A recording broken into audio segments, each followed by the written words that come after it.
Hi family, welcome back to my channel. If you are new here, welcome. I'm OYOKO, but you could call me V. And I just want to give you a quick update on my reading challenge because we are 7 months in. We have 5 months left till the end of this year.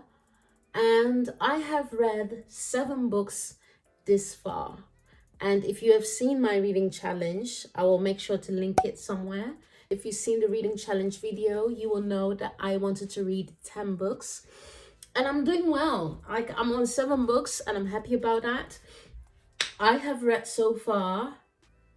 This is actually hilarious. All the books that I've showed you in the previous video, I haven't even touched. I haven't touched any of those books, any of those books. You know what I have done? I've been listening to 2 books. I've been listening to The Way of Tenderness, Awakening Through Race, Sexuality and Gender. Yeah, I really enjoyed listening to The Way of Tenderness. I actually learned quite a few things. I took some notes. I've also been listening to Girl, Woman, Other by... Let me try. Okay, let me just look it up because I forgot her name. Girl, Woman, Other by Bernardine Evaristo. It's a novel that originally was published in 2019. I must say it was quite hard to read at times. I did like, different stories, different protagonists, trying to understand their narrative, the challenges that they were going through, but some of them were quite... did not like it, but not necessarily the writing, but more the trauma that they were going through. But I do recommend reading it because I did enjoy listening to Girl, Woman, Other, and I love the person. I don't know her name actually, but if you have Audible, this is not sponsored by the way, but if you do have Audible, definitely listen to Girl, Woman, Other. The woman that is the narrator is Anna Maria Nabiri, but great narrator. I loved the way she read the book. It made it much more alive, and I really enjoyed listening to this book in particular. So and that's basically... So I've listened to 2 audiobooks. Then I finished Film for Her by Orion. I'm gonna go for Orion Carlotto, and she's a YouTuber. I mean, she's a writer now, because she has a book. She released her first book, which was a poetry collection in, was it 2019? I'm not sure anymore, but this one got released in 2020, and it's really a storybook where she makes it very personal and includes pictures of herself and her friends, and has poetry that she included, written by herself, but also like love letters and letters that she written for herself, to herself. It's really personal. It's really different. I love that vintage type of look. I really enjoyed it. And she has a very beautiful way of capturing her memories, her story, in a way that is like, that analog type, like a more 80s, 90s kind of vibe. I really enjoyed it. So I highly recommend, even watching her videos. I'm a fan of her videos. And obviously, if you've seen Sacred Conversations number 4, then you know that I have read 4 books. 4 books by amazing writers. I actually have it here, so let me quickly show you. Okay. So read those 4 books. So Safe Metamorphosis, Bone, All Poetry, If They Come For Us, and then Post-Colonial Banter. So that brings me to 7 books. I've read 7 books so far this year, and I'm pleased. I'm happy about this actually. I do want to start reading more fiction. I'm more a non-fiction kind of woman, but I will, yeah, I think I actually need to do more fiction, but we'll see. I actually, let me show you.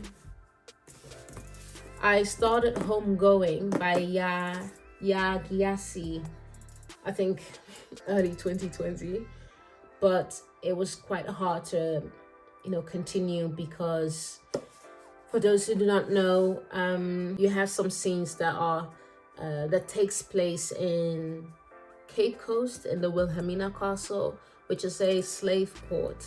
That's where slaves were held captive. I basically went to Cape Coast a couple of years ago, and I went to the dungeon and I saw, I don't even know how to explain this.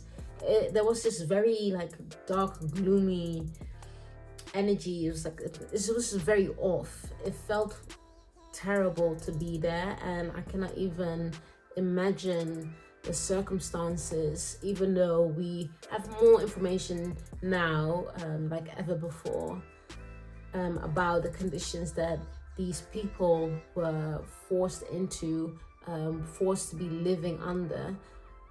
But me being there and knowing what happened, and I can just, no, it was disgusting. I felt so troubled. It was very discomforting. Let me just put it like that. So I went there and I saw it and I had a tour. And then reading this, it just like triggered the sorry, I shouldn't be swearing. It triggered the out of me. So I couldn't read. I couldn't continue reading, basically. I'm gonna try and finish it, but it was really hard.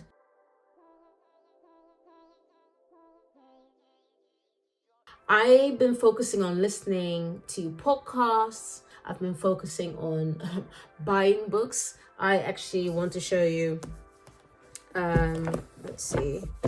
So I've been, let's see, yeah, these three. So I bought a pocket book written by OYOKO, and I am a huge fan. I love their work, their poetry, their spoken word performances. It's just incredible. I love what they stand for, the work that they do. They are so brave, and I just learned so much just by following them on Instagram, learning more about gender, about politics, eugenics, anything. I'm gonna read this, and I'll probably do this like within a day or two. It's very it's tiny, so I will get through this within a day. Then we have Simone Welland and Michelangelo. I was just reading and finding some new work to learn more about, and then I found Simone Welland, and this is a great introduction according to the many strangers on the internet, because apparently her work is brilliant, is captivating, is very much needed, and very, very forward in her thinking.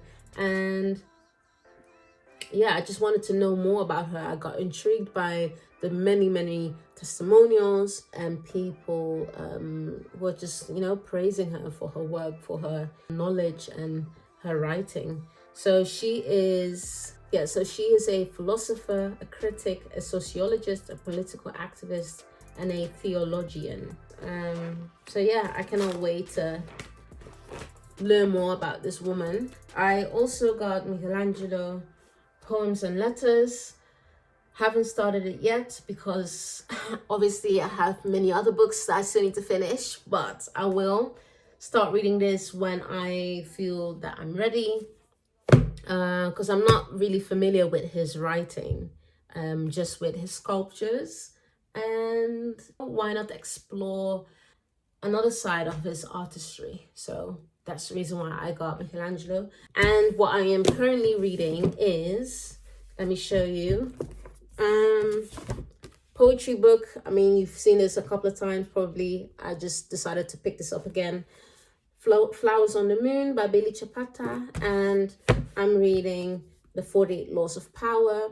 Some people say it's the devil's work, but I was just very intrigued after listening to Robert's interviews, reading reviews about this book. Obviously, it's very divided.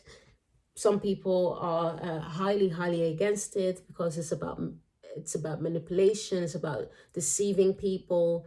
It's really about how people in positions of power have managed to attain that power and how they manage to stay relevant and do the things that they're doing, basically. Not saying that they've done it in a fair way, because obviously if we look at our history, that's not the case.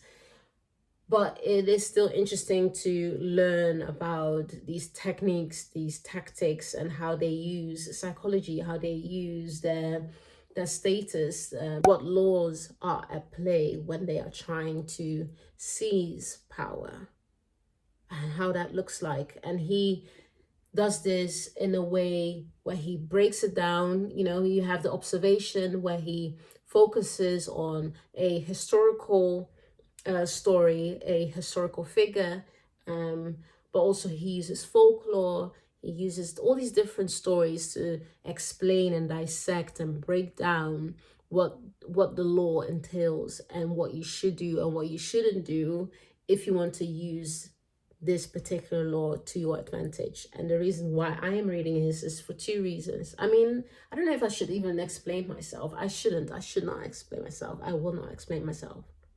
Maybe I will. No, I know I won't. I'm just intrigued. I'm just interested to understand and learn and what it means to want power and how that looks like and how to get it if you wanted to pursue it, and you know what other components or people are at play when you do these things. I don't know. I'm just reading about this because I think it was interesting.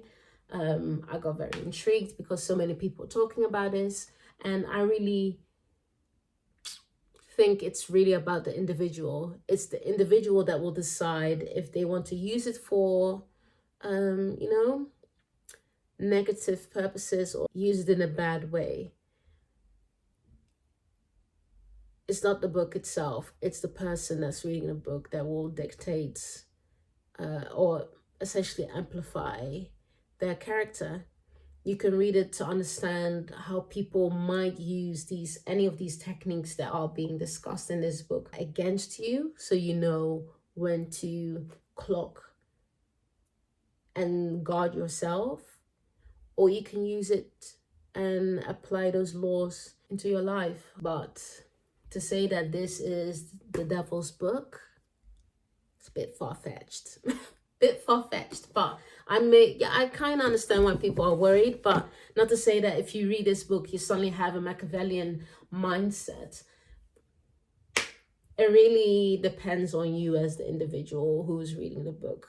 Anyway, this is the end of the video. I hope you enjoyed it. Let me know what you think, and yeah, let me know if any of the books that you've seen here today, if you have any of those books, or if you're thinking or considering buying any of these books yourself and trying to read more. Let me know, and that's it really. Be kind to yourself. Don't force yourself to read too many books if you're still, you know, in the process. Everyone has that journey, everyone has that time. I'm trying to focus on the books that I have now and not buy any more books because it's getting out of hand. It's actually getting out of hand, so I need to stop buying more books. But that's it. I hope you enjoyed it. Let me know what you think, and I hope you are well. I hope you go well. I hope you stay well, and I will see you in the next video. DEUCES.